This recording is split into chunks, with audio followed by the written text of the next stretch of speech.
Hello everyone, welcome back to Adventures Through the Mind. My name is James W. Gesso, and I'm your faithful host.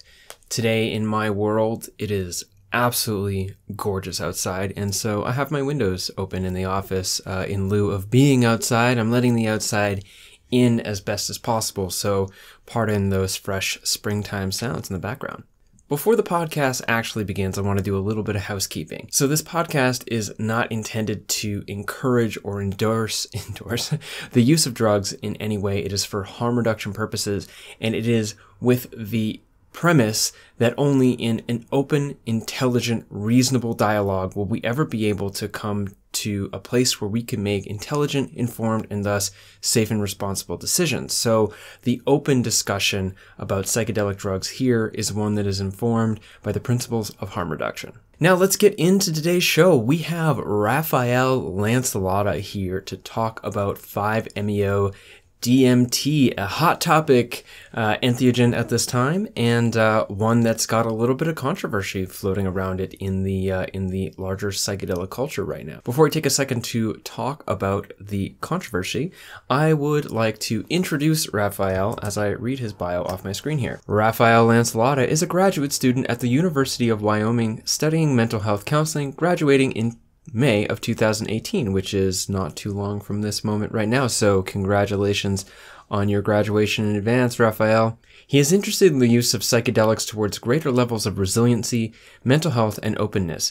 He is also interested in the investigation of techniques used in the counseling relationship that may deepen and enhance the benefits of psychedelic-assisted therapy integration. He is passionate about opening the doors to psychedelic research to all students that are interested, as well as helping to raise awareness as the responsible clinical applications of psychedelics entheogens, as to the responsible clinical applications. He hopes to continue on to a PhD to help develop evidence-based practices for psychedelic-assisted therapy integration to empower adults to make a lasting positive change in their lives and in their communities.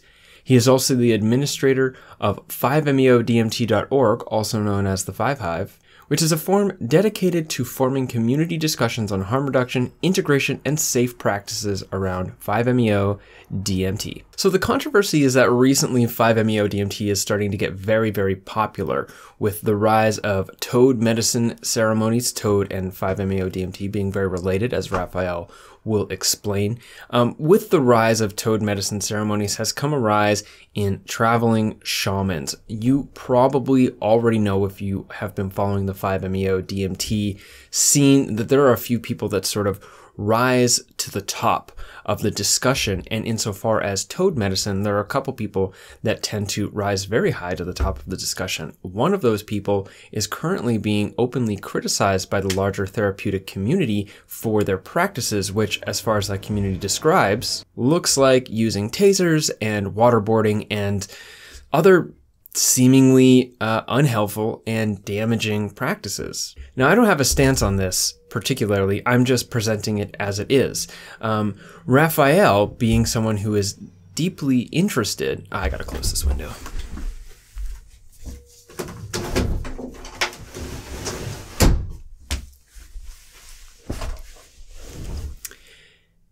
Right, so quieter now. Rafael, being someone who is deeply interested in 5-MeO DMT, and in particular within a therapeutic context, and what type of practices and perspectives would be most helpful in integrating such a profound experience, is obviously, also openly concerned about this new rising fad of, or well, maybe we'll call it a trend, of weekend 5-MeO toad shamans rolling through town. Now, he speaks a very little bit about this current controversy, and understandably so wants to remain outside of name-calling or blaming in any way, but he does openly discuss where he sees the problems might be in just the general principle of or the general scenario of a weekend retreat situation where you go in and you have your 5 experience and then you never see those people or that shaman again. So this is actually a fairly in-depth discussion about 5-MeO DMT integration and 5-MeO DMT subculture. And I was really happy to chat with Rafael because he's a really interesting, nice, friendly guy who is also extremely intelligent and ready to talk the hard talk and answer the hard questions. So I hope that you enjoy this interview. Before it starts, I would just like to send a huge thanks to my patrons on Patreon, in particular the people whose names are listed in the upper corner of this video on YouTube and in the credits to this episode, in the show notes to this episode. I'd also like to invite you, if you are enjoying the show, to please become my patron on Patreon by heading to patreon.com/JamesWJesso. There's a link in the description to this episode, as well as links to where you can leave one-time PayPal donations. Finally, I would also like to thank everyone who has made the effort to invest in some limited edition blotter art that I have had produced as a product for the podcast. When you purchase blotter art, just as when you sign up for Patreon or when you leave a donation, you are supporting the growth and resiliency of this podcast and in my larger psychedelic research. In particular to this blotter art, I am currently raising some monies to buy some camera equipment to take this podcast on the road with me this summer and to film and develop some smaller YouTube videos about the various things that are happening in psychedelic culture across Europe. So if you would like to support the podcast and get a cool piece of limited edition blotter art in the process, you can head to jameswjesso.com/blotter. Links to everything are in the description to this episode. Here it is, Rafael Lancelotta on Adventures Through the Mind. Enjoy.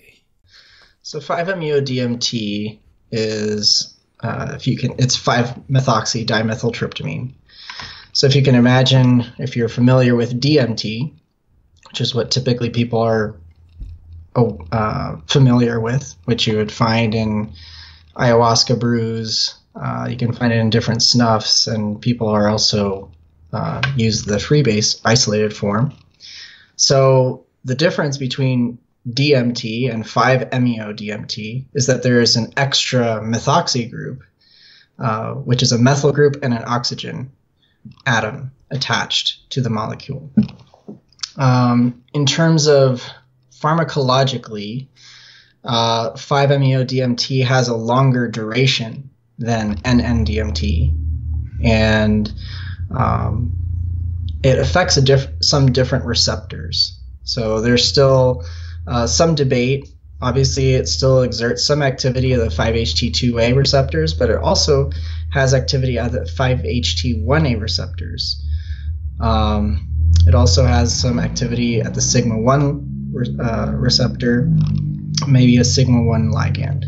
So there's still studies going on identifying all the different receptors and parts of the brain and body that 5-MeO affects that are different from N-dimethyltryptamine, which is what the traditional DMT people are familiar with.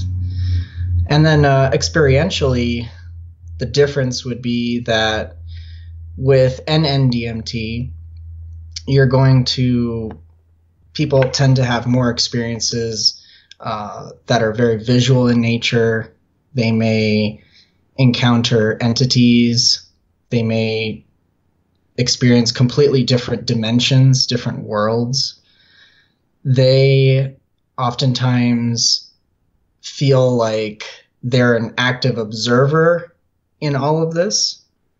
Whereas with 5-MeO DMT, that doesn't necessarily happen. It's almost as if typically what people report is that their awareness just expands so much that they're no longer in their body.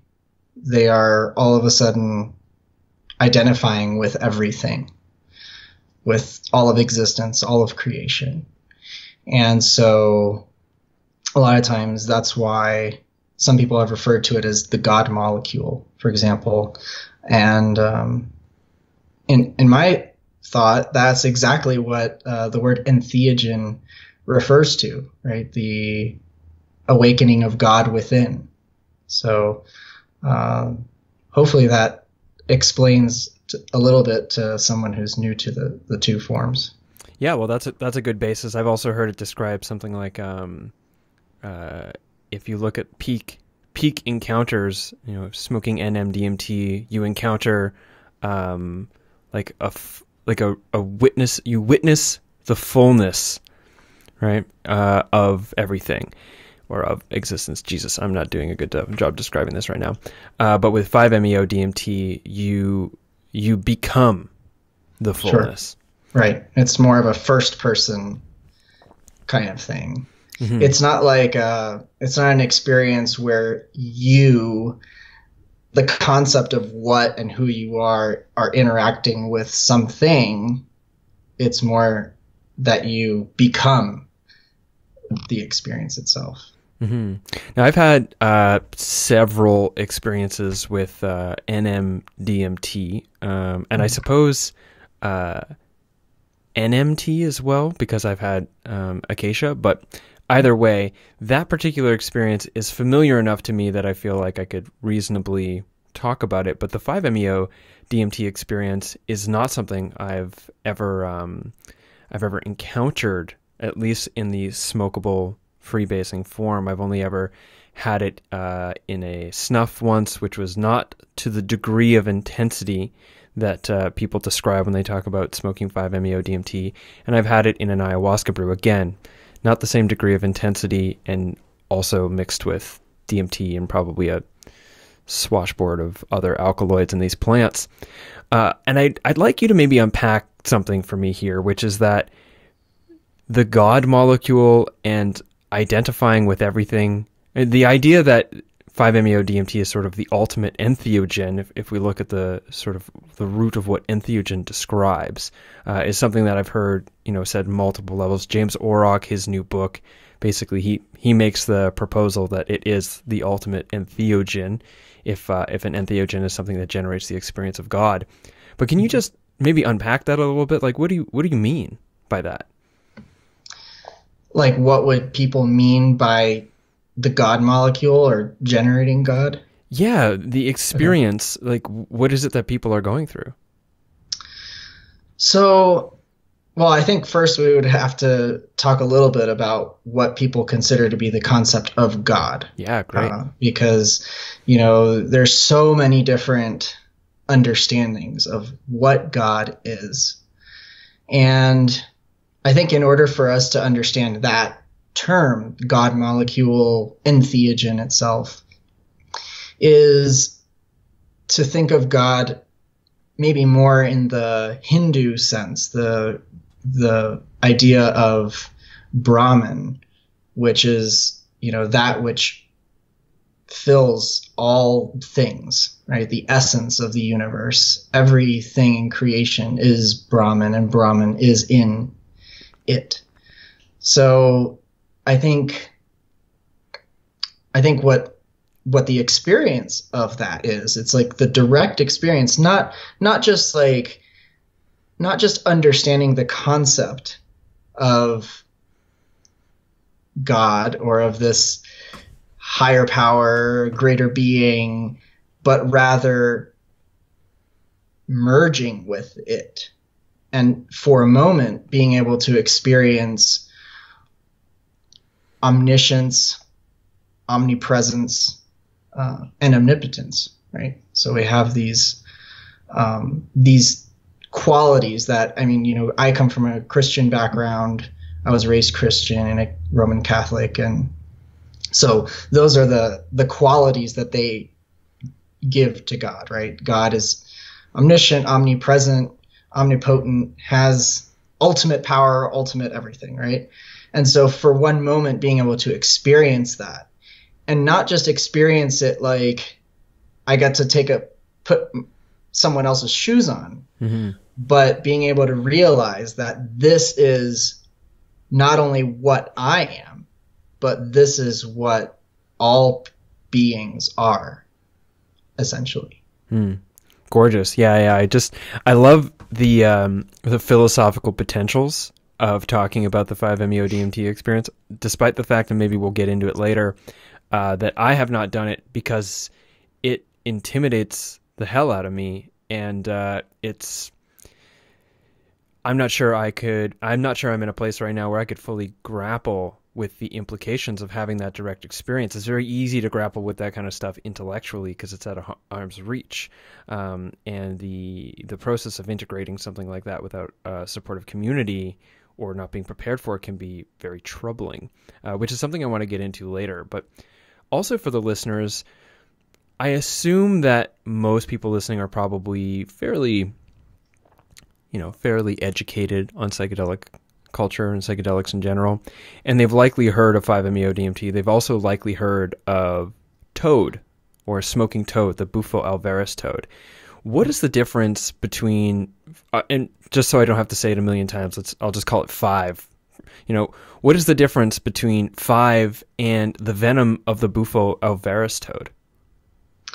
So the venom of the Bufo alvaris toad, while it contains mainly 5-MeO DMT, and arguably, speaking with a few different chemists that have looked at the venom and worked with it, arguably in the vapor itself, it's pretty much only contains 5-MeO DMT. There is the chance that it also contains bufotenine, which is 5-hydroxy-dimethyltryptamine. And this is another psychoactive compound. There's debate on that as well, whether it's psychoactive or not.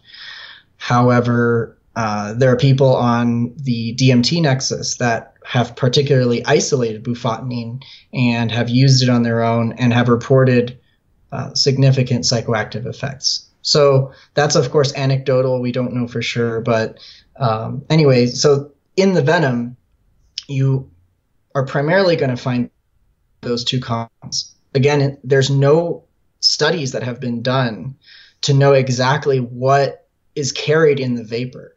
Mm-hmm. So it's possible that vapor could carry some of the toxic compounds that are present in the venom as well. I mean, this is all speculation. I mean, I don't, but in the venom itself, before it's been vaporized, there's also a lot of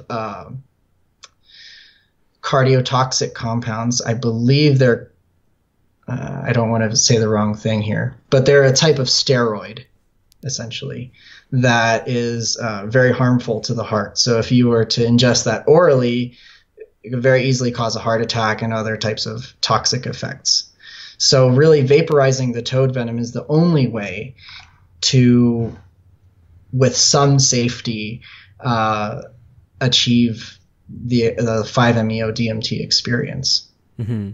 Although there's a fairly substantial subculture of people who are smoking 5-MeO DMT and toad. Toad is kind of like the slang word for 5-MeO DMT in general, regardless of its laboratory grade or not. And this emergence of communities that smoke 5 or toad together and traveling shamans has become really fairly widespread. I know that even for myself, I know maybe 5 different people who travel around the world offering this, and that is for sure just a drop in the bucket. So when we were talking previously, you had expressed concern over these, weekend retreats, toad shaman workshops where they just drop in and then they just drop out. What I guess to couch this, what is the safety profile of smoking 5-MeO DMT, and your research, what has been showing for the optimal safety protocol, and then how that differs from the concerns or possible dangers of the protocols present in these shamanic retreats? All right, so those are 3 big questions. Sorry, I do that. It's okay. I'm just, you might have to remind me of some of them. Sure. So the first question was, what are the concerns with these traveling shamans? Mm-hmm. Right. Or what was that? The first one? The first question. Okay. So I've actually had my YouTubers give me shit for asking these big compound questions. So here it is, right in the moment, why I shouldn't be doing it. Let's just start from the beginning then. What is the actual safety profile of 5-MeO DMT? Okay, so that we still don't know. There is no pharmacokinetic study that's been done in humans. So all the information that we have is anecdotal from people that have been using it. And so there is some history of human use. Of course, we have the snuffs maybe a Varrola snuff is maybe what you had I experienced. had a Yopo snuff that I took after eating some Cappy vine powder that was very, very dry. Okay. Yeah. So some of the Yopo, some of those seeds contain DMT, 5-MeO DMT, and bufotenine all together. So it's a pretty powerful cocktail. So in terms of the safety profile, we don't fully know. All we have are really rat studies, like animal studies, with the administration of 5-MeO DMT. And we do know that lots of people have used it with few adverse reactions. The biggest problems that have arisen are the use of it in combination with MAOIs. So that would be like if it was used in an ayahuasca brew, like if it was the primary component of that brew. There is a death that was reported from that. Also, the combination of 5-MeO DMT with alcohol or other, I guess, sedatives or downers, right? Because this can make someone more prone to asphyxiating on their own vomit. There have been behavioral casualties because of that. And then finally, I think the another potential concern is that there have been cases with pretty high doses where people have reported that they completely stopped breathing. So those are all things to consider in terms of the safety profile. But again, nothing has really been done in a controlled setting. So we won't really be able to say anything for certain until that research has been done. Mm-hmm. Because, and like this next question, or I guess part two of this same long compounded question is it's all about, it can have a lot of, Jesus. Wow, I'm like not on today, Rafael. I'm so sorry. The context in which the 5-MeO DMT is used will have a strong contributing factor to its safety profile. And so certain administration protocols might be essential to ensuring safety, and it's difficult to control that outside, and especially in places that focus more so, say, on the shamanic, or for lack of better terms, more magical relationship to its potential than a medical one. So that is the preamble into the next question, which is like, what have you discovered as the optimal safety protocol for administering 5-MeO DMTs, or at least tips on how to do that, and how that differs from some of the behaviors that you have been, exposed to in these weekend shaman retreats? So right now I'm actually writing a paper based on data that has been collected from people all over the world using 5-MeO DMT. So I can't talk about the results yet of that data, but stay tuned, because that will be coming soon. Mm-hmm. And it does talk about many of the techniques that are used and their impacts on the experience itself and on the experience of integration afterwards. In terms of some tips for someone who was thinking about doing this or something like that, I think the most important things would be having a safe space, having a sober sitter. I really stress that. I think with something like an ayahuasca ceremony, it's really common for the shaman or the facilitator to drink as well, though typically they will drink a little bit less so that they're a little bit more able to walk around and facilitate. But with something like 5-MeO DMT, I think that sobriety is really important for the sitter.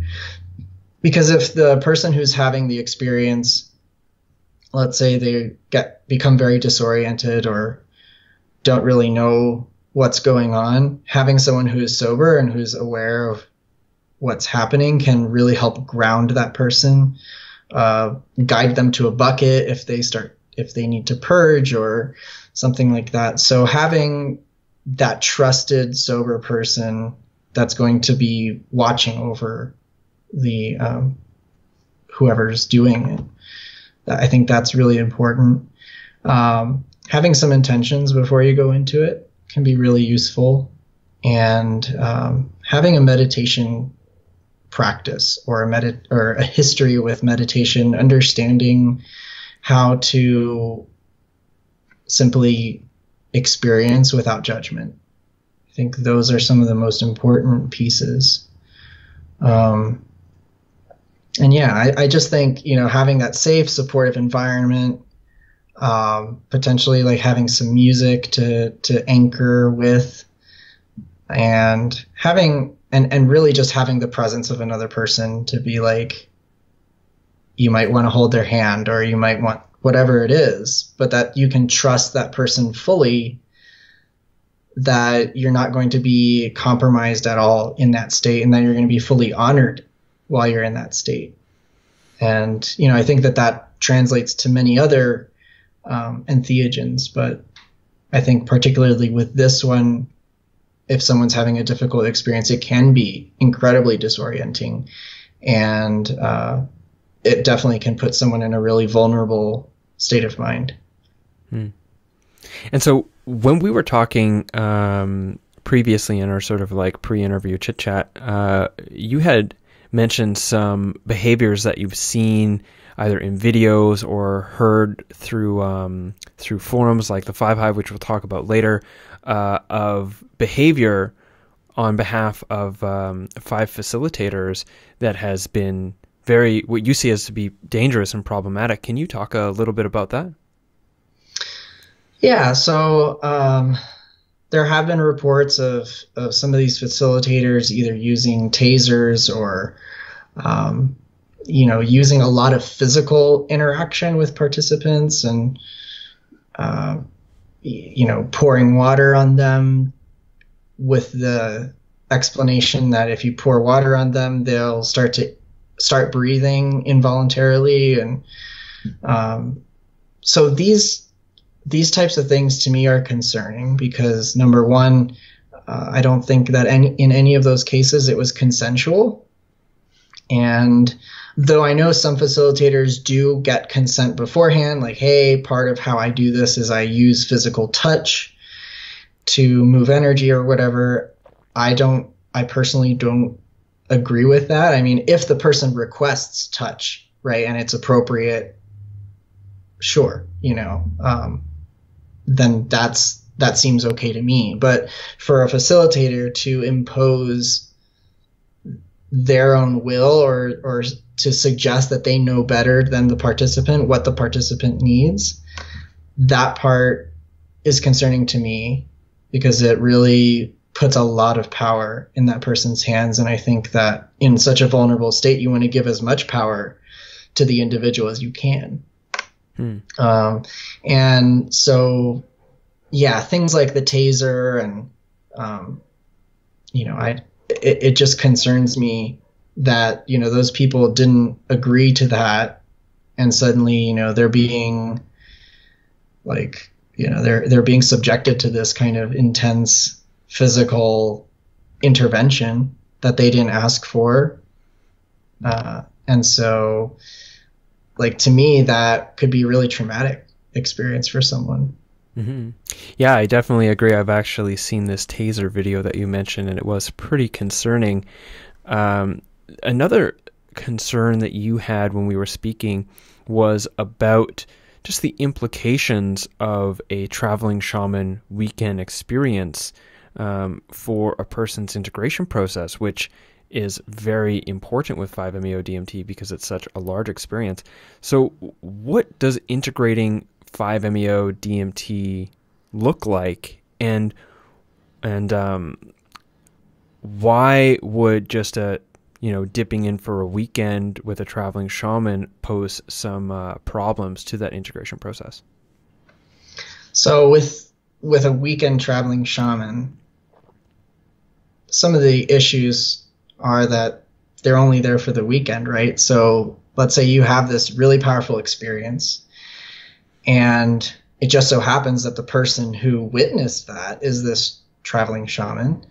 And sometimes it can be so useful to be able to say, man, remember that one part where I started doing this or I was doing that? And the other person be like, yeah, that was a really powerful moment for you. And being able to process it with someone.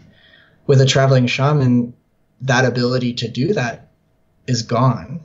And a lot of times these traveling shamans, they kind of pull together a group that participate in ceremony, and then that group falls apart when they're gone. So there's nothing really to hold the community, to hold the container, and nothing really holds any process that happens afterwards.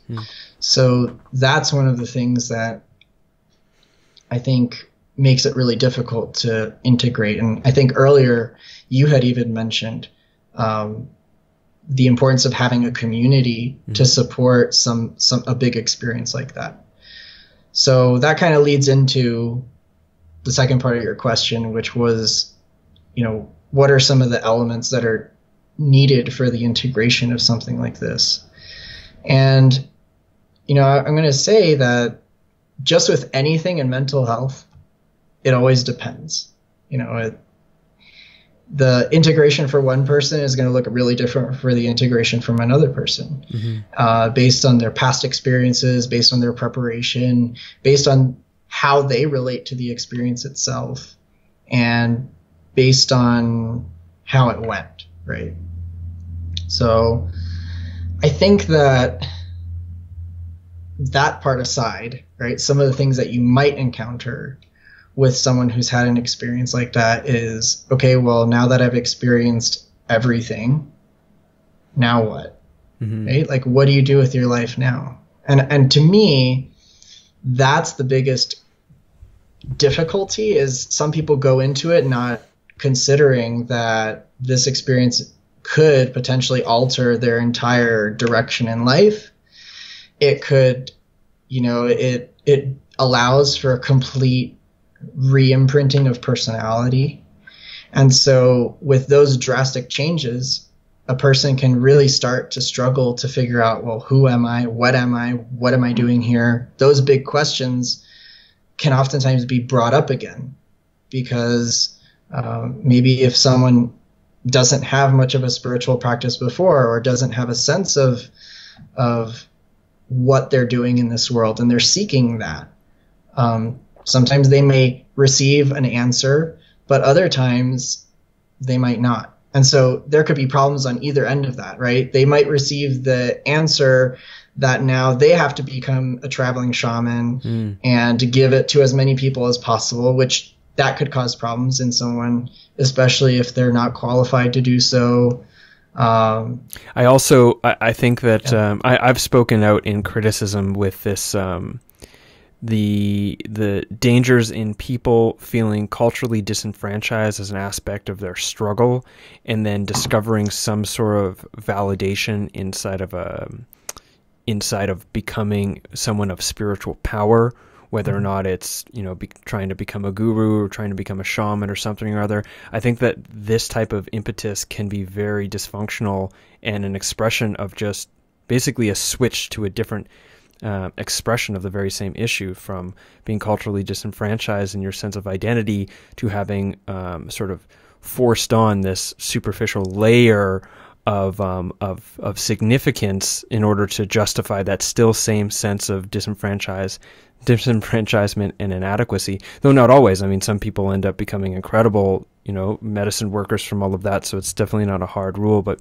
I do think it's something to have people listening and people talking about it to be concerned if one of their friends drinks ayahuasca or smokes 5 and like the next day they're like, I gotta be a shaman, like I need to start giving people the toad. It's like, maybe just wait 6 to 9 months, anyways, continue. Yeah, no, and I think, just briefly, I would like to say that anyone that does feel that way, to maybe think a little bit more about what else that could mean. Because, I've spoken to a lot of people, like I'm taking a more academic route at this point in my life. Who knows where life will take me? But, for me, after having some really powerful, life-changing experiences, I felt like, wow, you know what? I need to go back to school, because I felt, okay, I'm called to help people. And so helping people doesn't necessarily mean I'm becoming an ayahuasca shaman or whatever. I think it means I need to get as many skills as I can based on the wisdom of those who have come before me in order to be an actually helping person. And to be humble enough to accept that. So just a quick note, but I think that it's useful to feel like, oh wow, like if I feel that I'm called to be this healer or whatever, that hey, you can. It's not that you can't, it's just that now you have a lot of work to do. And so being willing to do that work. But I don't know if I derailed. No, that's good. If anything, I derailed the conversation. So we were talking about best integration practices, and you were mentioning that, afterwards, a person's entire life direction might be called into question. And this was all sort of in the vein of these, what might be wrong with weekend workshops in regards to integration. Cool. Yeah. So I think in terms of integrating something like that, it can be so helpful to just have someone who, number one, understands what it's like. I mean, experiencing a breakthrough 5-MeO DMT experience can be a lot like a near-death experience. And so having someone that can field that kind of conversation, who has familiarity with the depth of what that can feel like, can be so, so valuable. And so, that was one of my motivations to go back to school and work towards being licensed as a counselor, is to be able to support people that have experienced stuff like that, whether it's through a near-death experience or through a psychedelic experience. But I think finding someone who can do that, who has training not only in, the conventional means of therapy, but also who's maybe done some searching on their own and that has gone through some struggles of their own. Mm-hmm. And maybe specifically struggles that have to do with the 5-MeO DMT experience, because lots of people go through lots of hardships and maybe dark nights of the soul or challenges, but I feel like it's fair to say that if you approach the majority of counselors and say, I had an experience where I was God and I don't know what to do now that I know that I'm God, it might not, it'll be received a lot differently from somebody who smoked 5-MeO DMT and come back into a normal life of bailing water and chopping wood than your average therapist. 100%. Yeah, I agree. And I think that there are more and more therapists that are working towards that. And I'm going to be giving a presentation in Wisconsin on this subject specifically, like how can a therapist support that? I'm hopeful that as a field, the counseling field will begin to have a better way of approaching this rather than immediately, reaching for the DSM. Not to say the DSM is evil in any way, but I think that with people that aren't familiar with this kind of thing and familiar with the possibility to experience like that I am God, within our culture, that's psychosis. It's that psychosis. Yeah, that's right? that's textbook psych. I know I've been doing a lot of reading into this recently, and it's definitely a problematic framework for assessing somebody's mental health. The DSM, compared to a psychedelic experience. Right. Yeah. I think the main difference, though, to advocate for, the APA and the DSM, I think generally it's people that are really trying their best to help people. And so I just although I disagree with some of the things and I disagree with a lot of practices that are happening in mental health, I do want to say that, the DSM does oftentimes denote like this is happening outside of a drug-induced, experience. It also talks about like how much this psychosis is affecting the individual's day-to-day life and those types of things.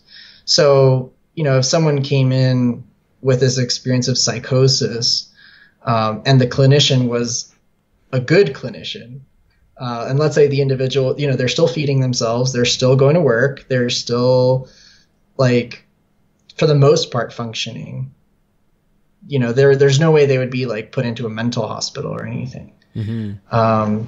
I think for me, my concern as I've been exploring it is okay, so, you go to an average clinician, they're a good clinician, they see that, but I think you would be hard pressed to find one that would then take that experience seriously and help you bring it into your life without trivializing its meaning by pathologizing it or just turning it into some rational narrative that you could just fit into your brain and pretend like it didn't have such a profound impact. It was just a hallucination or something. That, I think, is one of the primary concerns that I have around that. I don't know.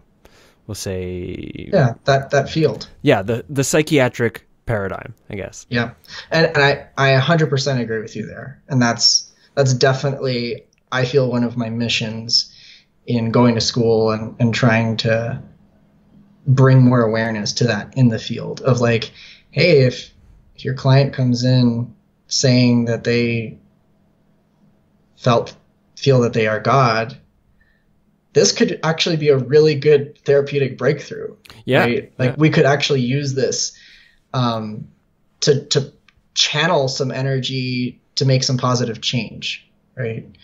So anyway. No, that's great. Yeah. It actually leads into the next question that I had for you, which is, we've been talking about integrating 5-MeO DMT, which is sort of like having the right framework so that you don't get damaged. So that you can be a relatively healthy or even healthier person afterwards. But another thing that is sort of floating around in your work is the idea of 5-MeO DMT specifically as a therapeutic agent used as a treatment for various mental illnesses. Now, unless I'm cutting you off from some other very important integration practices that you'd like to suggest first, that's my next question. Where does the 5-MeO DMT experience fit inside of a therapeutic model? So really quick before I answer that, just the integration things, I would just say make sure you're integrating your personal life, your spiritual life, your physical body. I think addressing all those aspects and figuring out how does this experience bring more wholeness to those aspects, to my relationships, to my own life direction, to my eating, to my physical movement, right? And working to address all those things. And I think working with a therapist that is familiar with all of that can be really useful. Mm. So just a quick, I felt that was an important No, that was excellent. Thank you. Before. Yeah. But so the other thing, so your question was like, I can ask it again. Yeah. So yeah. It has to do with what is it about the 5 experience that is therapeutic, and then the additional compound one, I hope this isn't too much, is what do you suppose that suggests what do you suppose that suggests about the nature of mental illness if an experience with 5-MeO DMT can be therapeutic? So I forget who it was. I think it was it was Rosalind Watts. She gave a presentation, I think it was a TED Talk, and she was talking about, people were saying, well, the mushrooms cured these patients. And in the TED Talk, she says, the mushrooms didn't cure these patients. The mushrooms gave the patients the key to heal themselves. Mm-hmm. So I think that is ultimately at the core of psychedelic assisted therapy. So with 5-MeO DMT in particular, the theory behind how it can be useful in a therapeutic setting, which again we don't yet know if it really is. Mm-hmm. But the speculation is that having this intense sense of connectedness. And I would say that a lot of our mental illness stems from a feeling of isolation and disconnectedness and just not being seen and held by others. That this intense feeling of connectedness and oneness with everything can be incredibly repairing to that paradigm.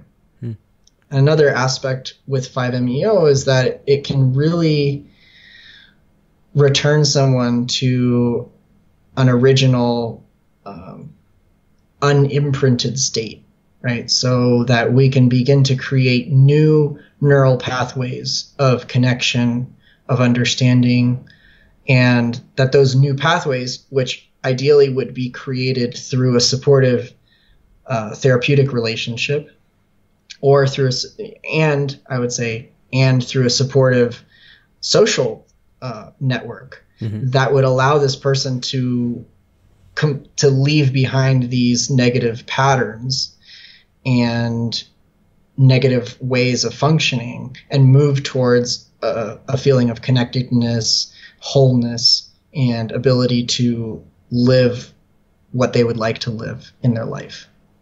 So that would be the theory behind it. And so that would suggest that so I'm inferring from what you're saying that a lot of the issues that arise as mental illness later in life are based in the psychological imprinting that happens to us in our childhood, and that 5-MeO DMT can help to, and I'm just going into my own sort of thing here, so just, challenge me where you see fit, that that the sort of maladaptive calibration of the nervous system and sense of self, perception of the outside world that happens in childhood because of insecure attachment issues, violence in the home, violence against the child, scarcity, suffering, stress generally, that type of nervous system calibration can be sort of realigned to a sense of secure attachment to the infinite nature of being. And in doing so, sort of like just like hack the entire self-development process back into what would be the experience of a child in secure connection with its mother as an infant, which is being in secure connection with the infinite nature of being. Yeah, that would be part of it. But then it has to be reinforced through experiences after that. So that's why, there's concerns with people doing this outside of a therapeutic setting or with a traveling shaman, because even though in that moment they had a re-imprint, they return right back into the same environment. If they don't have a therapist, if they don't have other people that are willing to support this process, the brain will return to its old pattern of functioning, right? So it kind of like, we have a window where we have a new kind of plasticity where we can start to imprint new things, but then we have repetition in order to deepen that. Is it fair to say as well that it might be even more disturbing on a person's quality of life to have had that experience and not brought it in, to have never, as opposed to have never had that experience at all? So my thoughts on that are, and this is coming from some other people I've spoken to and some of my own research into trauma, that something that's profoundly positive can end up becoming a traumatic event, in the sense that you have something that's profoundly positive, but then you return to an environment that basically disconnects you from those positive things so greatly that the relative lack of positivity creates an even greater sense of suffering than having never had that positive experience in the first place. Sure. Yeah. Like possibility for re-traumatization, and then the increased feeling of suffering that, well, I've felt this and now it's no longer here for me. Those could definitely cause issues. And I just wanted to touch on one thing that you said before in your description of it. I wouldn't say that all mental illness stems from childhood stuff. I mean, someone could have had a great childhood, but it could be any trauma that happens at any point in our life, right? Like an abusive relationship or whatever, I mean, there's so many things that can happen to us that's kind of outside of our control. Mm-hmm. And so I think sometimes those things can really cause that, or even a faulty way of thinking. Like, let's say someone begins to create this belief about themselves that ends up becoming the source of their depression, right? And it's so difficult to deal with that. So I just wanted to make that quick note just for anyone who's curious about, well, how does psychology or, how does the mental health field view illness? Mm-hmm. Mm-hmm. Cool. Yeah.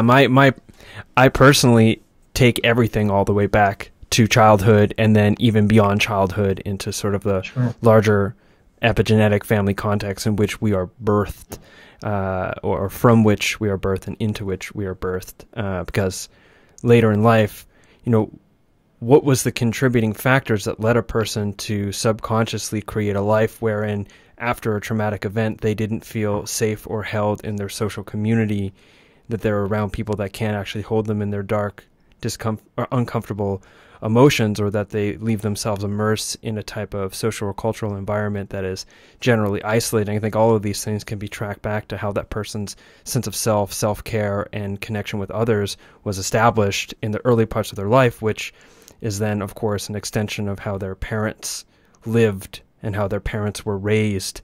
And then there's possibility to bring in sort of a larger, less physically obvious or genetically obvious influence of family systems, which I'm a proponent of as well. Mm-hmm. Definitely. That's definitely a one way to look at it. It's another lens and a useful one. For sure. Good.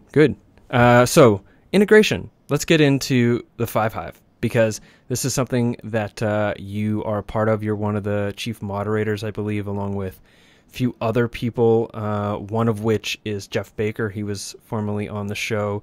Why don't you tell us about the 5 Hive? What is it? What's the point? And what can people get from it? The 5 Hive is an online forum, much like the DMT Nexus. We like to consider ourselves like a sister site or a brother site to the DMT Nexus. And the main point of it is to provide an online community for people who have had these types of experiences and are seeking some kind of connection around it. People who have questions about the experience, people who are thinking about doing it or having the experience, and just providing a safe, unbiased place that can provide information on, what is safe, what might not be so safe, and just ways to reduce as much harm as possible around this substance. Mm-hmm. Great. But it's not so easy as to just log in and take a look at the forums, right? There's you have to actually get involved to have a full access as to what's there. Is that correct? So it used to be that way. More recently, I decided to make the forum freely open to everyone. So anybody that just visits the site can read everything, except if you want to make a post or if you want to contribute or comment or whatever, then you would need to make an account and make an introduction post. Mm-hmm. So I wanted to make sure that I decided to make the information freely available, but then obviously if you want to contribute, making some kind of an introduction, just letting people know like, hey, this is why I'm here, this is what I'm about, and then you're free to participate as part of the community. Great. So why a dedicated forum website and not just on Facebook where everybody already unfortunately is? Well, I think that it gives a little bit more privacy to people. I think on Facebook it can be kind of incriminating for people to be talking openly and publicly about drug experiences or entheogen experiences. I think that having a forum also allows for more certainty and structure to the conversation. So on Facebook, you might start a comment thread on some post that someone made, and the comments just get very disorganized, and you have to be like the comment on the comment, and over time that gets lost you can't really search for that thread. It's hard to find. It's hard to reference. Whereas on a forum, you know, if you're like, man, there was that one thread or that one conversation that was like full of really important information, I can link directly to it. So if someone's like, man, I have a question about this, and you're like, oh, I remember on the 5 Hive, we talked about that, or we had a full-on discussion. There's some really good points, and then I can just shoot you the link, and you can read through all of it. So I think that there's a lot of value to being able to preserve the information in a way, and also, in a sense, protect people's identity so that they can speak freely about it, and you know, we can have a more protective conversation about that. Yeah, I agree. I also think it's probably good to get people away from Facebook generally, because I personally reckon it's damaging on the long-term health of our brain and our attention system. I've also noticed another thing is that people on Facebook argue so much, whereas on the forum we have never, I mean, we've had only like 1 or 2 kind of like semi-negative comments towards other people, but people are just so, I don't know, it just feels like people are way more friendly. Yeah, well, okay, you were going somewhere else, but people are basic on Facebook. I think it has to do with the fact that if you're on Facebook for more than 5 minutes, your higher cognitive function is pretty much zilch, and you're just responding from base human reactivity. And so it's just a whole lot of egocentric projection and irrational reactive bullshit just getting thrown around with no expectation to show up as an intelligently minded, reasoned person, because your brain can't even handle that after a few minutes on Facebook. Yeah, I think that's one of the most fascinating things that I've noticed, is because part of the reason why I started it is I was tired of what was happening on Facebook, and a few other people were like, yeah, we're like, there was some really good information that was being passed around also on Facebook that, you know, who knows how long Facebook is going to last. It's becoming more and more manipulative and divisive by the day. You know, like that recent article came out there, like, what was it, like 50 million Facebook users' information was exploited. Yeah, it's ridiculous, and it was used for the elections. So stuff like that, you know, I think. Well, it makes sense that like if you think about a massive company like Facebook being hacked for personal gain, that it's reasonable to assume that the U.S. government had something to do with it. Oh no, it wasn't hacked at all. Oh. This was a legitimate transaction. No way. Oh, yeah. Well, I mean, Facebook it's a marketing platform. Yeah, it's not 100%. You know, like you're selling yourself to a marketing platform. Yeah, and so anyway, I think the more we start to see all of that, and I mean, Facebook can be such a great tool to connect with people. I mean, I've made friends with people all over the world, but more and more, it's like, at least for me, I want to spend less and less time on there, and so having a separate forum that's dedicated to one topic and allows people to slow down and read and reflect and think about things. You know, I mean, it probably doesn't hit as much dopamine as you get when you hit Facebook, but I guess that's not really the point, right? The point here is connection and sharing information. Right. I mean, if anything, it is the point to not get as much of a dopamine hit, so you can actually read something that's more than 4 or 5 paragraphs long before you react and like chant bullshit in the comment thread. Yeah, 100%. So we've definitely gotten pretty far away from 5-MeO DMT, but an excellent discussion about social media. Why don't we sort of bring this interview full circle? Tell us where we can find out more about what you're doing, where we could follow your research, when we can get notified that your paper is published and the results are public for us to enjoy, and the website handle for your social media, especially your Facebook page, and the 5 Hive. That's a lot of things. All the things that are relevant for people to hear. Cool. Yeah. In regards to research, so I've been working under Alan Davis. He's a postdoc research fellow at Johns Hopkins University.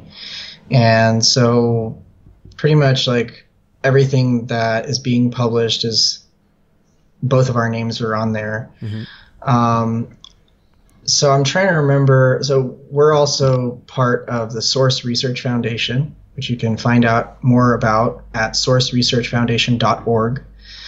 And that's an organization that's it's been formed to help fund research related to psychedelics. So students, mainly graduate students who are interested in doing research on that subject, please connect. We are just about to release an application for grants for research. So, so on that website, we have some information about research that we have collaborated on.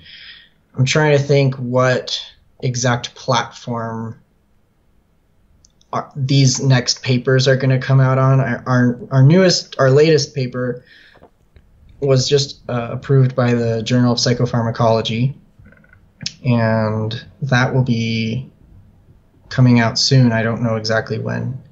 And then there are two other papers that we are currently working on.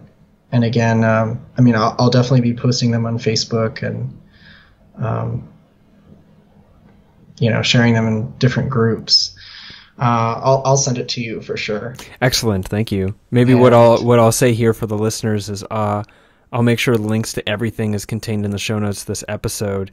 And unlike Facebook, you could search this episode even years in the future, and I'll update those new papers, links to those new papers each time the opportunity to link them comes up.